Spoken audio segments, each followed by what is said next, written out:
Қандай адамның дұғасы қабыл болады?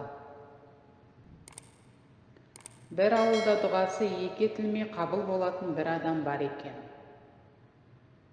Дұғалары қабыл болмайтын бір топ адам әлгі адамның алдынан шығып, мұның сыры мен жай жапсарын сұрайды. Дұғасы қабыл болатын адам бір топ адамнан: «Дәл қазір сендер танымайтын бір адам келіп, қарызға ақша сұраса берер ме едіңдер?» деп сұрайды. Олар бір ауыздан: «Танымайтын адамға қалай қарыз береміз?» дейді. «Жарайды, егер мен сұрасам берер ме едіңдер?» деп тағы сұрақтың астын алады. «Сен сұрасаң, әрине, береміз» дейді. Олардан не үшін беретіндіктерінің себебін сұрағанда былай жауап қайырады: «Біз сені жақсы танимыз. Сен сөзіңде тұрасың, өтірік айтпайсың, шыншылсың.